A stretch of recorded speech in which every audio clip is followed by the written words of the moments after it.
Well, hi to my YouTube subscribers. Well, this is the second in my series of videos about sex and the aging male. In this video, I'm going to talk about premature ejaculation, or PE. Now, according to the U.S. National Institutes of Health, about 30% of men in most age groups report premature ejaculation. The exception is men 75 to 85, where the number is closer to 20%. There are some studies suggesting that PE affects older men more than younger men. Whether or not this is the case, the statistics tell us that PE is a problem for a significant number of older men. Now, it's important to note that the 30% statistic from the NIH is a result of a large-scale survey. The men reporting that they suffer from PE are making a subjective judgment. They believe they are coming too soon, but nobody is standing there with a stopwatch evaluating whether their times to ejaculation are less than average. These are men who think they should last longer, or men who would like to last longer. This doesn't make their PE less of a problem. If they're coming earlier than they would like, that's still a problem. Now, I think you'll agree that sex is a very enjoyable activity. For this reason, people often want sex to last a long time. If a man comes early, this often ends sex for both partners. Following ejaculation, a man experiences a refractory period, during which he can't have another orgasm. Women do not have such a refractory period. A woman in this situation might continue with sex by pleasuring herself. The man might help, but women often report the man falling asleep. PE can be embarrassing for the man. He might perceive that he's failed due to a lack of control.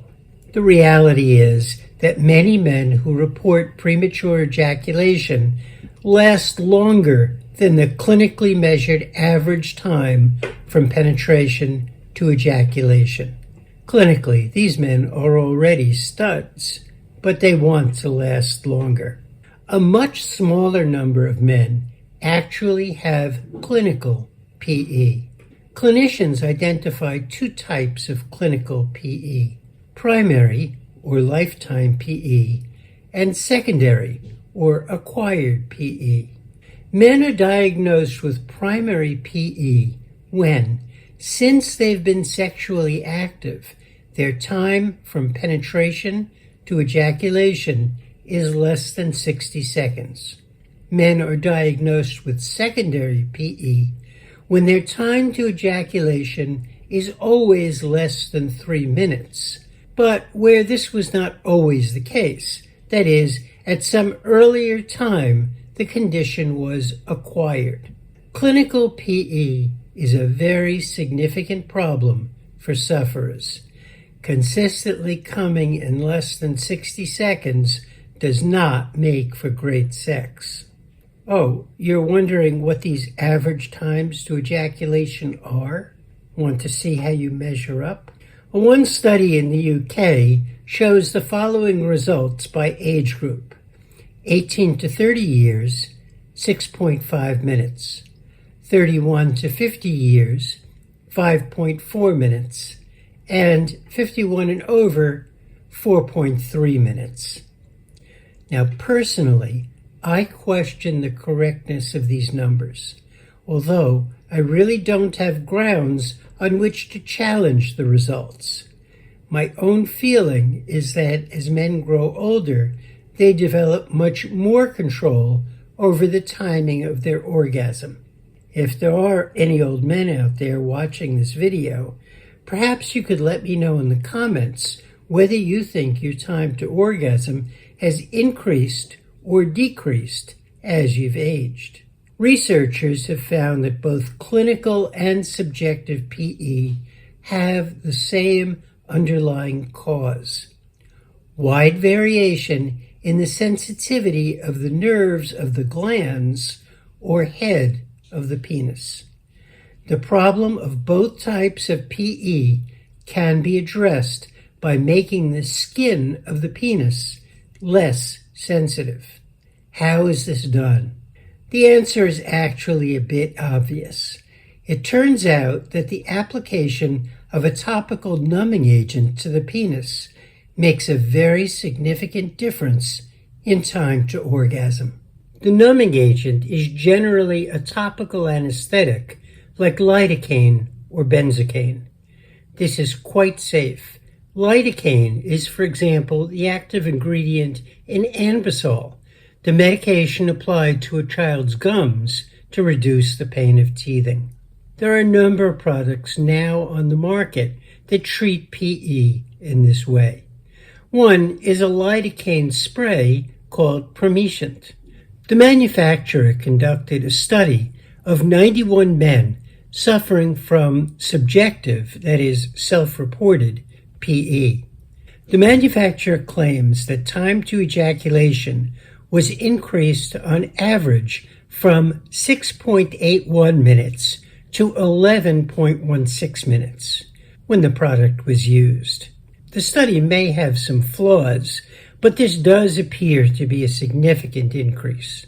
A more rigorous study comes from the University of Health Sciences in Turkey. Researchers there tried 3 different numbing regimens on men who suffered from primary PE. The most successful was a lidocaine spray, which increased average time to orgasm from 29.8 seconds to 144.1 seconds, a very significant improvement.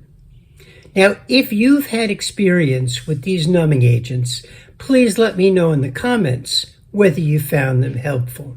Well, I hope you found this video useful.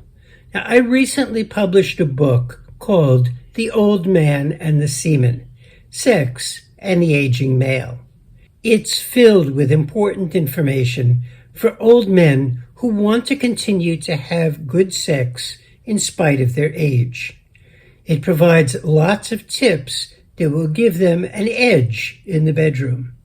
Statistics show that elderly men are 2 to 3 times more likely to be sexually active than their female counterparts. For this reason, a significant number of older men must find partners in younger age groups. I provide a good deal of practical information about how an old man can do this. I also talk about sexual problems like anorgasmia, premature ejaculation, erectile dysfunction, loss of libido, and sexually transmitted infections. I think that every old man should read this book, and I particularly recommend the audiobook. If you're an Audible member, this is a great way to use a credit. You can find order information in the description of this video. Well, thanks for watching, and see you next time.